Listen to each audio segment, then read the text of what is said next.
Hello everyone and welcome. I wanted to make this video today to go over this season's global modifier on the Division 2. It's called Rogue Momentum and we're going to be breaking this down, going through everything that Rogue Momentum is along with its active modifiers and its passive modifiers. I'll also explain how all of those work with some gameplay as well. So let's get straight into this. The global modifier is on screen now. It's called Rogue Momentum, as we've said. And what it is, it builds momentum by eliminating enemies. That can be kills, multi-kills, headshots, skill kills, or tactical kills. Higher tiers grant escalating bonuses, but momentum decays over time. The decay is temporarily slowed when you sprint or use pulse. Now, with these bonuses, there's 5 different tiers. Tier 1 is calculated. That's 1 to 25% of the momentum bar, and you'll get an extra 5% weapon and skill damage. If you get to 26% to 50%, tier 2, you'll get swift, which is 10% weapon damage and skill damage, 10% movement speed, and 5% reload speed. Tier 3 is ruthless, and that'll be a 51% to 75% on the momentum bar, and this will give you 15% weapon damage and skill damage, 15% movement speed, 10% reload speed, and 15% rate of fire. Tier 4 is Savage, and that is at 76% to 95% on the momentum bar, and that will give you 20% weapon and skill damage, 20% movement speed, 15% reload speed, and 20% rate of fire. And then Tier 5, the final tier, is Unstoppable. This is a small proportion of the momentum bar at 96% to 100%, and you'll get 20% weapon damage and skill damage, 20% movement speed, 20% reload speed, 25% rate of fire, which are all the same as Savage, but you get skill overcharge.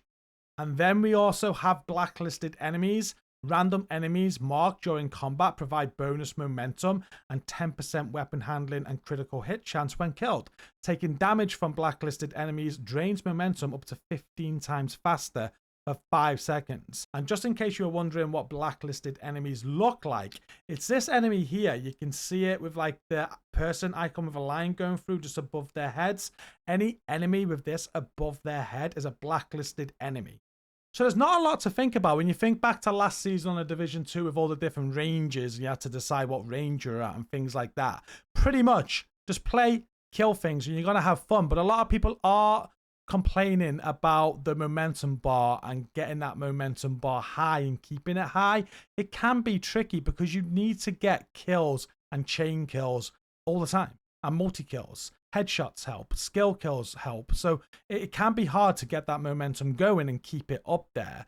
But the modifiers do help, and different builds and playstyles can help as well. So the one shot, hot shot, headshot build, that's really good for getting your momentum going and keeping it high. Skill builds where you're going to be killing a lot with explosions are really good and you can keep high momentum. And I guess beyond that is like if you're on lower difficulty, say lower difficulty content, as long as you're killing very, very quickly, it will eventually go up and you can keep it up. And it's going to be better if you're solo as well, because if you're playing in a group and you're getting challenged for kills and other people are taking kills, it'll be hard to keep that momentum going. So I guess it's just practice finding the right build for this and the modifiers as well. So let's take a look at the modifiers. The active modifiers that you're going to unlock by going through the journey are Overdrive, and then if we go into this, we've got Tactical Supremacy and Vendetta. So those 3 there. Now Overdrive is my favorite, and this is the first one that you'll get a hold of. This will instantly max out your rogue momentum and receive powerful combat bonuses. After Overdrive ends, your momentum gain is temporarily reduced.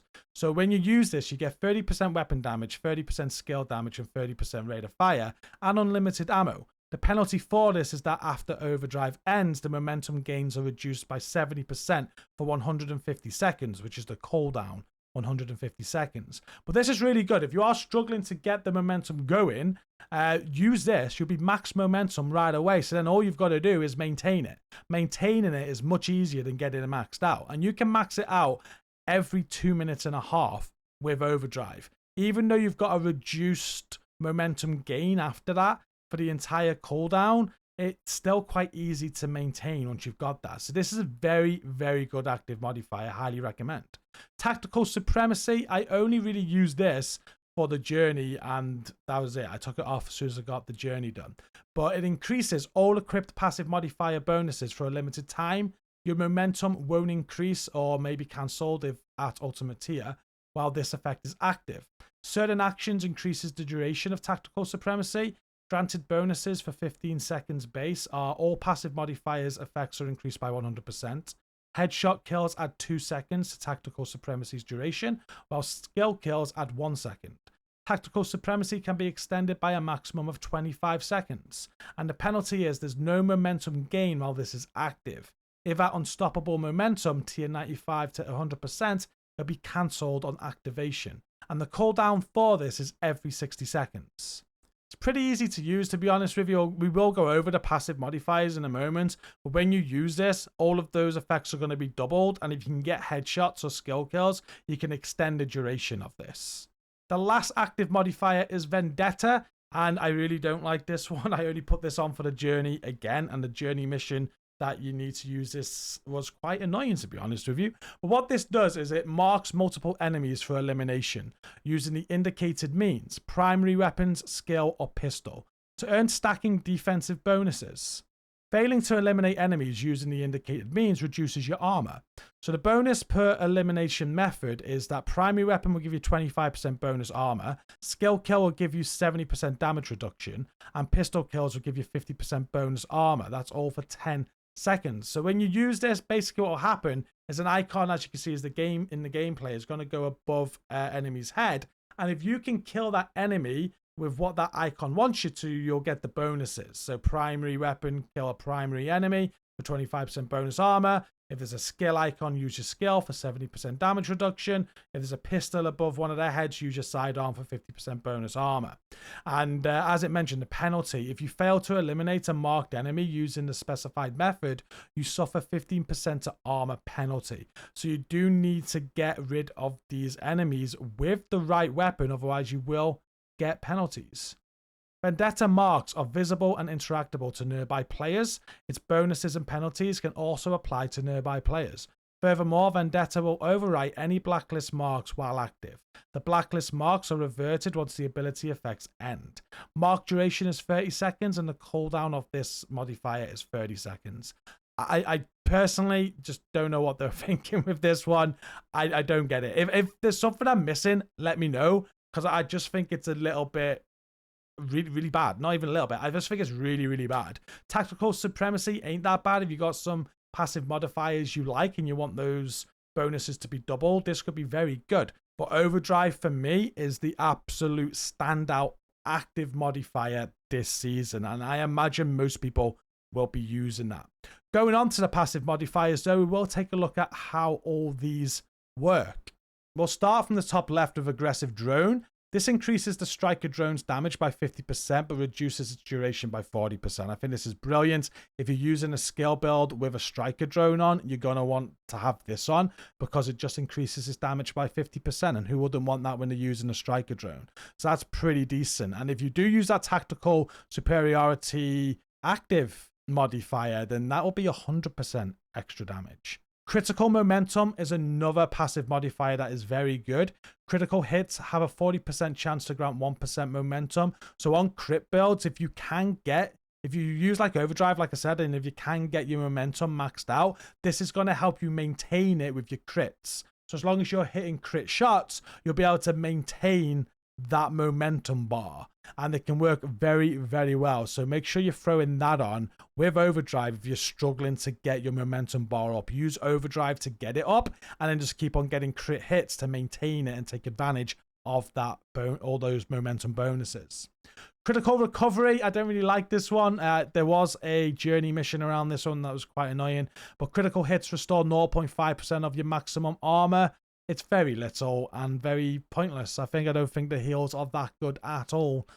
So personally, I won't be using this. It's something that I think could have been better if it was higher maybe. It's got potential there, but 0.5% of your maximum armor, it's just very little, and the enemies just shoot straight through if you're on higher difficulty. So I don't really like that one personally. Explosive amp. With this, Seeker Mine deals double damage to blacklisted enemies. Can be quite good on a skill build. We spoke about blacklisted enemies just. Well, if you use Seeker Mines on your build and have this on, you'll do double damage to them. Explosive expertise. With this, explosive skill kills reduce the cooldown of that skill by 30% if you score a multi-kill. So quite good. I used this for a little bit on a Seeker cluster mine build, and as long as you're getting multiple kills of those clusters, they come back a lot quicker, 30% quicker in fact. So it's not too bad. It's not the best passive modifier though. There's Fortified Shield. This passive modifier will increase your skill shield's base health by 100%. Microwave coils. Up to 4 enemies affected by pulse now receive the burn status effect, and you can gain 5% bonus momentum for every affected hostile. Momentum surge. Kills with skills will double your momentum gain. This is a very good one on skill builds. I was getting my momentum very, very high and keeping it high all the time on a Seeker Mine build that I did just for having this on. I kept on getting kills with them. The momentum was going up, and with all the other bonuses you get towards your momentum bar with skills, it was real good. I was maxed out a lot, so I like this one. Overclocked Projector. The decoy skill emits a bright flash when destroyed or deactivated, blinding up to 2 hostiles targeting it, and you receive 5% momentum for every affected hostile. The range of that is 40 meters, so you'll use that with decoys if you want to. I've not used that yet. Reactive Reinforcement. This will heal 5% of your maximum armor when your shield takes damage. This effect has a 10-second cooldown. I've got a clip of this as well. Basically, with your shield, if you're wearing this passive modifier and an enemy is targeting you and shooting your shield will be healing at the same time. So it just basically adds more to your shield regeneration, if anything, and your shield is going to last longer with this on. So you could mix this with Fortified Shield potentially and have 100% extra shield health and have the shield healing as well. And then if you're also using that Overdrive active modifier, whenever you use Overdrive, your shield will go into overcharge. And then there's 2 more. We've got Reaper Scan, where enemies scanned with the pulse have a 25% chance to receive a blacklist mark. So if you want more blacklist marked enemies, throw a scanner pulse on, throw this on, and you'll get more of them by using your pulse. And finally, Rigged Battery. Player drones that are destroyed or dismantled apply shock to 2 nearby enemies, and you receive 5% bonus momentum for every affected hostile. I didn't think this would be as good as it was, but it's quite handy. I threw it on a hardwire build I was using with cluster mines, and every time I destroyed my drone for the enemies to get shocked, it was a great time to get some shots in at them, and it worked very nicely. And that is everything you need to know about this season's modifier. It's very straightforward, to be honest with you. It's not overcomplicated. There's not too much to it like with last season.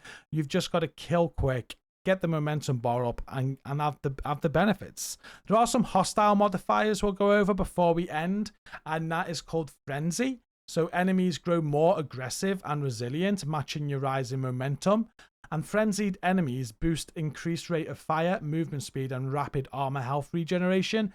Higher season progression increases the number of frenzied enemies and the potency of their buffs. So on screen now is what a frenzied enemy looks like. You can see that they're kind of like shining red. They're pulsed red. They have some kind of sort of like radar sort of fuzziness going on to the glow. But that's what a frenzied enemy looks like. And when you're on chapter 3, or once you've completed chapter 3 of the journey, these frenzied enemies will have 20% rate of fire, 20% movement speed, and 5% per second armor health regen.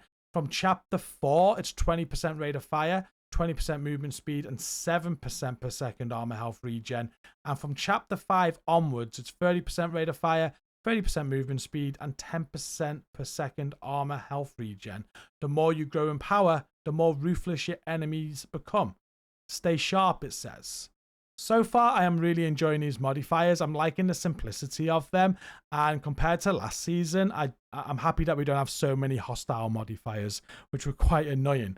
This is just play how you want, really, and get the rewards from the momentum. And it's making me use skill builds. I've never really liked skill builds, but this season I'm becoming a fan because skill builds work very well with it. It's taking me out of my comfort zone and making me do something different. And that I like. I think that's what this system's about. It's about doing things in a different way and getting rewarded for it. I've had a ton of fun so far. That's it for this video though. If there's any questions about the modifiers at all, comment down below. I'll get back to you. But I think I have covered everything for the most part. Thanks for watching today. Don't forget to like the video as well and subscribe to the channel if you like The Division 2. I've got loads more content on it, so go and check it out. And all of my links are down in the description, including a link to a huge Discord server, so go and check that out. Until next time, take care.